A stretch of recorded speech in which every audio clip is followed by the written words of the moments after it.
بسم اللہ الرحمن الرحیم۔ عید الفطر کی جو تعطیلات ہیں اس مرتبہ گورنمنٹ نے اس کو 10 دن کا لاک ڈاؤن میں ہی تبدیل کیا، اور زیادہ چھٹیاں دینے کا مقصد بھی یہی تھا کہ لوگ ان نیسیسری ٹریول نہ کریں، گھر پہ رہیں، اور یہ جو تیسری لہر ہے کرونا کی اس کا چین توڑنے میں ہیلپ فل ہو۔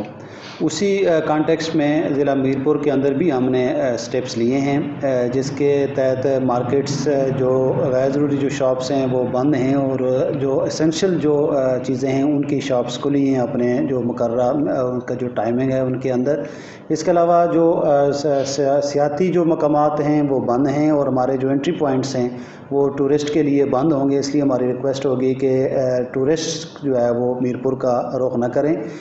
پبلک ٹرانسپورٹ جو انٹر ڈسٹرکٹ ہے، انٹر ڈسٹرکٹ وہ بند ہوگی۔ لوکل جو ٹرانسپورٹ ہے وہ SOPs کے تحت چلے گی۔ اسی طرح پرائیویٹ جو ٹرانسپورٹ ہے، لیکن ہماری ریکویسٹ یہ ہوگی کہ غیر ضروری آپ ان دنوں میں سفر نہ کریں، تاکہ جو گورنمنٹ کا مقصد ہے یہ لمبی چھٹیاں کرنے کا بھی اور اس چین کو توڑنے کا وہ ہم حاصل کر سکیں۔ اس کے علاوہ جو ہمارا پورا جو پلان ہے عید الفطر کی تعطیلات کا وہ ہم نے ان پلیس کر دیا ہے۔ پولیس، مجسٹریٹس اور دوسرے جو اسینشل ڈپارٹمنٹس ہیں، جس طرح صفائی کے بلدیہ ہے، باقی ہیں، ان کی ڈیوٹیاں لگ گئی ہوئی ہیں۔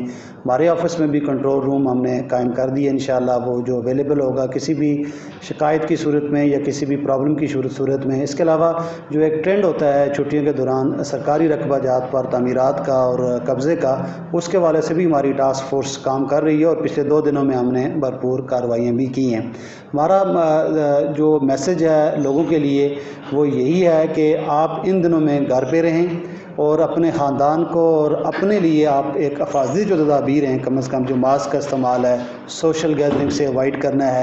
اسی طرح جو عید میں پارٹیز ہیں اس سے آپ اوائڈ کریں، اور گورنمنٹ کا جو مقصد ہے چین توڑنے کو اس میں، تاکہ یہ ساری چیزیں ہیلپ فل ثابت ہو سکیں۔ اور اس کے علاوہ جو 40 سال سے زائد لوگوں کی ویکسینیشن بھی سٹارٹ ہے، اس میں ضرور آپ اپنی رجسٹریشن بھی کروائیں، جو کہ الٹیمیٹلی ایک محفوظ زندگی کے لیے ہمیں اپنی جو ویکسینیشن ہے اس کو بھی مکمل کرنا ہے۔ تو ایک باشعور اور ذمہ دار شہری ہونے کی حیثیت سے میری آپ سے یہ ریکویسٹ ہوگی کہ حکومتی جو SOPs ہیں ان پر عمل درآمد کریں، اور اس کے ساتھ جو ویکسینیشن کا پروسیس ہے اس کو بھی آپ مکمل کریں۔